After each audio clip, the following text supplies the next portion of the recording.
आपके आर्थिक हालात आपकी सफलता की प्राप्ति में, उस लक्ष्य की प्राप्ति में एक चुनौती के रूप में तो आपके सामने जरूर खड़े हो सकते हैं, लेकिन आपको सफलता के मुकाम तक पहुंचने से रोक दे, ऐसा भी संभव नहीं है। लेकिन इसके लिए आपकी उस लक्ष्य तक पहुंचने के लिए की गई पढ़ाई जो है वो एकलव्य की तपस्या होनी चाहिए। उस एकलव्य की भांति जिसके पास संसाधनों के नाम पर कुछ भी नहीं था, बावजूद उसके वो संसार का सबसे शानदार धनुर्धर साबित हुआ।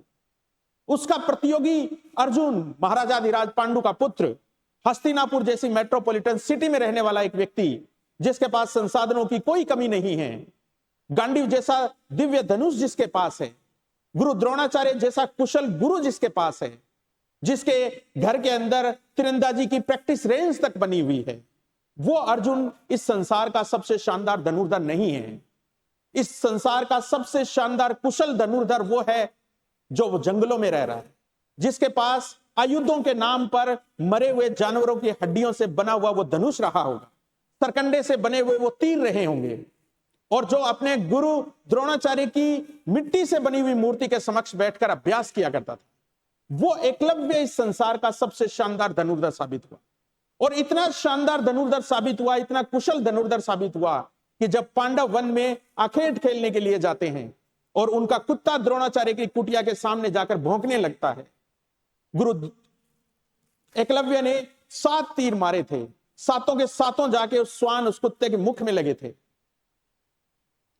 रक्त की एक बूंद तक नहीं गिरी उसके मुंह से और उस कुत्ते का भौंकना बंद हो गया। भगवान श्री कृष्ण खुद महाभारत के द्रोण पर्व में कहते हैं कि हे अर्जुन, हे कुंती कुमार, अगर एकलव्य अपने अंगूठे के साथ इस युद्ध में उपस्थित होता, देव, दानव, राक्षस, नाग सब मिलकर भी उसका मुकाबला नहीं कर सकते थे।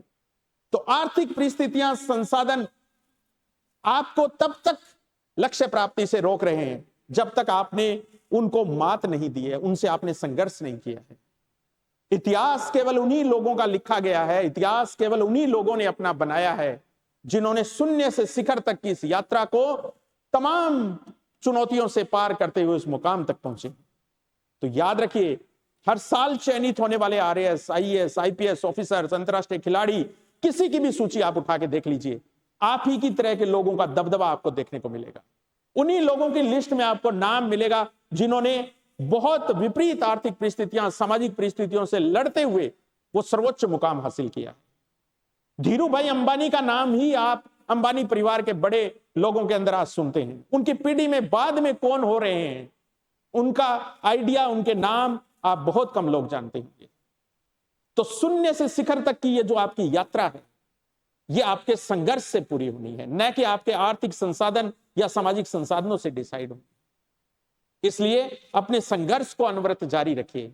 जैसी भी परिस्थितियां हैं, हमें उनसे लड़ने का, उनको पार करने का हौसला अगर हमारे अंदर है तो हम निश्चित रूप से एक दिन उस सफलता के मुकाम तक पहुंचेंगे। और ये हौसला और ये जुनून बाजार में किसी दुकान या किसी रेडी पर नहीं मिलेगा। ये हौसला, ये जुनून आपको खुद के अंदर पैदा करना पड़ेगा। आप अंडे के ऊपर हथौड़े की चोट मारकर चूजे को बाहर नहीं निकाल सकते, और अगर निकालेंगे तो वो मरा हुआ पाया जाएगा।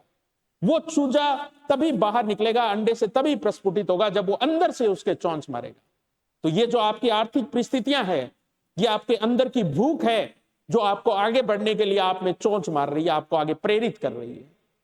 तो हार नहीं माननी है।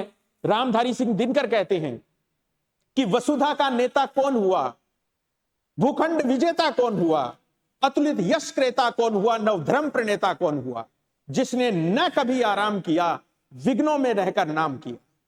है कौन विघ्न ऐसा जग में जो टिक सके वीर नर के मग में, जब नर ठम ठोक ठेलता है, नर जब पर्वत के जाते पांव उखड़, मानव जब जोर लगाता है पत्थर पानी बन जाता है।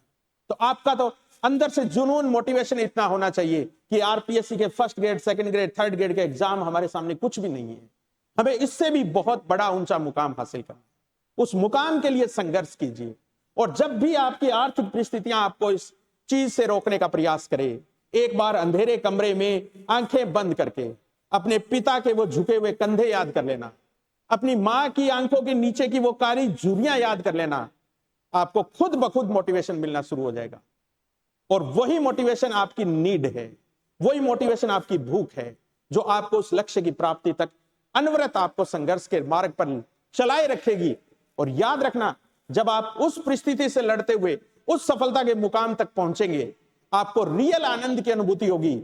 वो एक आंसू, खुशी का आंसू उस दिन जो आपकी आंख से निकलेगा, वो न जाने कितने पद्मश्री और कितने बड़े अवार्ड से भी बड़ा हो। Thank you.